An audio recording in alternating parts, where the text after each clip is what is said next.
जब किसी प्रदेश में कानून व्यवस्था की स्थिति मजबूत होती है तो उसका सकारात्मक प्रभाव प्रत्येक क्षेत्र में दिखाई देता है।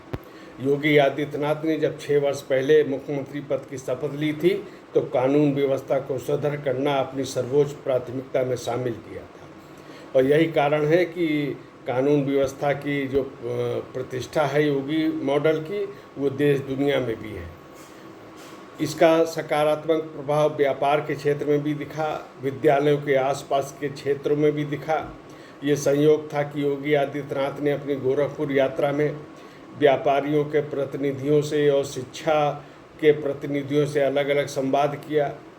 उन्होंने व्यापारियों के संबंध में अनेक जो कल्याण की योजनाएं चल रही उनका भी उल्लेख किया और अधिकारियों को निर्देश दिया जो व्यापारियों से नियमित संवाद कर उनकी समस्याओं का त्वरित समाधान करें।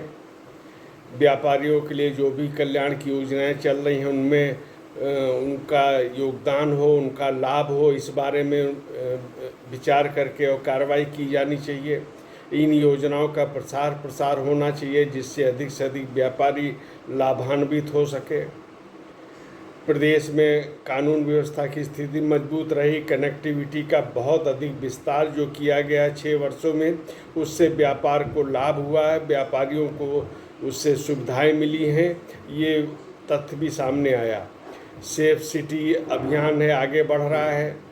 ऑपरेशन त्रिनेत्र में व्यापारियों की जो सहभागिता है उसका भी योगी आदित्यनाथ ने सराहना की।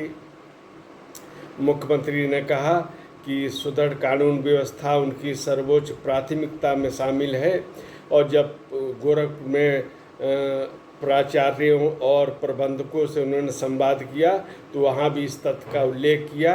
उन्होंने अधिकारियों से भी कहा कि विद्यालयों के आसपास, खास तौर पे बालिका विद्यालयों के आसपास कानून व्यवस्था की सुदृढ़ स्थिति रहनी चाहिए, और ये इस बारे में योगी आदित्यनाथ की जो प्रतिष्ठा है वो सब लोग जानते भी हैं। उन्होंने प्रबंधकों प्राचार्यों से कहा कि कॉलेजों में CCTV कैमरे भी लगे होने चाहिए।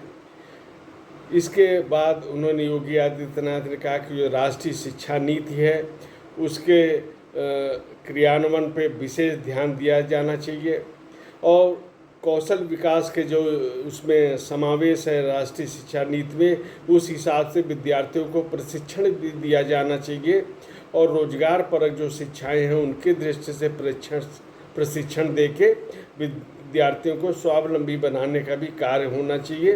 तो ये भी एक तरह से जो आर्थिक तंत्र है, जो व्यवसायिक क्षेत्र है, उसके दृष्टि से भी ये महत्वपूर्ण है कि वहाँ भी विद्यार्थी अपनी इच्छा के अनुसार वो हुनर का प्रयोग कर सकते हैं, उपयोग कर सकते हैं, उससे लाभान्वित हो सकते हैं।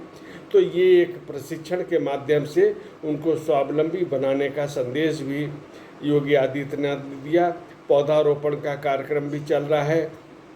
योगी आदित्यनाथ ने कहा कि विद्यालयों के आसपास जहाँ भी संभव हो पौधारोपण किया जाए, और विद्यार्थियों को भी पर्यावरण और पौधारोपण के प्रति जागरूक किया जाए।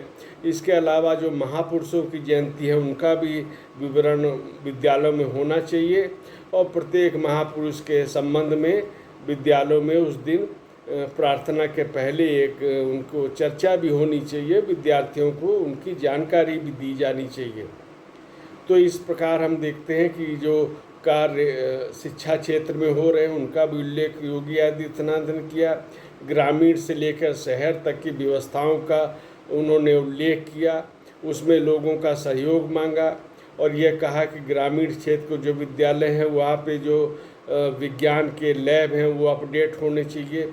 इनको मृदा संरक्षण के कार्य से भी जोड़ना चाहिए, और मृदा का जो परीक्षण है उसके संबंध में भी प्रयोगशालाओं को जोड़ना चाहिए, जिससे किसानों को भी लाभ मिले और विद्यार्थियों को भी उपयोगी जानकारी मिल सके जो ग्रामीण क्षेत्र के हैं, और इसका कृषि, किसान और अध्ययन इन सब दृष्टि से उनका उपयोग होगा, उनका महत्व होगा।